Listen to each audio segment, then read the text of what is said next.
ఒక్కొక్కడు ఒకలా, బట్ అందరికీ లా మాత్రం ఒక్కటే. లాలో నేను లేను అని లేనిపోని కథలు పడితే కాళ్ళు చేతులు కీలుకు కీలు కట్ అయిపోతాయి. కహానీ ఏంటంటే, క్లాస్లో ఉంటే ఆ కామాంధుడు క్లాస్లోని ఆ అమ్మాయిపై కన్నేశాడు. అలా ఇలా ఇలా అని పట్టుకుంటూ తప్పుడు లెక్కలు చేశాడు. సరే మాస్టర్ కదా, మన మాస్టరే కదా అని ఆ అమ్మాయి కొన్ని రోజులు ఇది కామంతో టచ్ చేసింది కాదు, కామన్ టచ్ అనుకుంది. బట్ ఆ తర్వాత అర్థమైంది,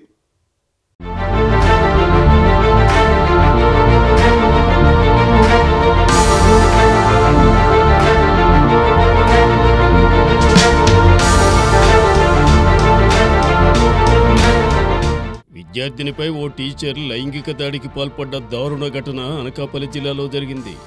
బాలిక తల్లిదండ్రులు ఆ కీచక టీచర్కు దేహశుద్ధి చేశారు. స్కూల్లో పిల్లలకు విద్యాబుద్ధులు నేర్పించాల్సిన ఓ ఉపాధ్యాయుడు కీచకుడుగా మారాడు. అదే స్కూల్లో చదువుతున్న ఓ బాలికపై దారుణానికి ఉడికట్టాడు.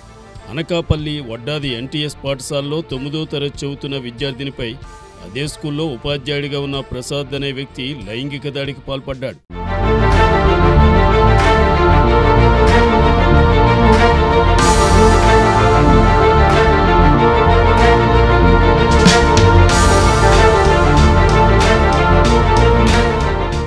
ఈ దారుణాన్ని ఆ బాలిక ఇంటికి వెళ్లి తల్లిదండ్రులతో చెప్పుకుంది. దీంతో ఆగ్రహానికి గురైన తల్లిదండ్రులు పాఠశాలకు వెళ్లారు. ఆ టీచర్ను నిలదీయడంతో తనకేమీ తెలియదని బుకాయించే ప్రయత్నం చేశాడు. దీంతో బాలిక తల్లిదండ్రులు ఉపాధ్యాయుడిని ఈడ్చుకెళ్లి స్తంభానికి కట్టేసి చితక్కొట్టారు.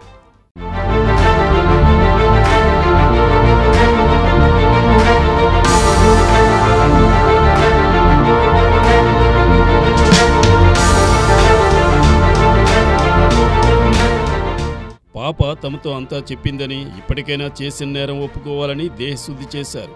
ఈ ఘటనతో స్కూల్లో విద్యార్థినుల భద్రతపై తల్లిదండ్రులు ఆందోళన వ్యక్తం చేస్తున్నారు.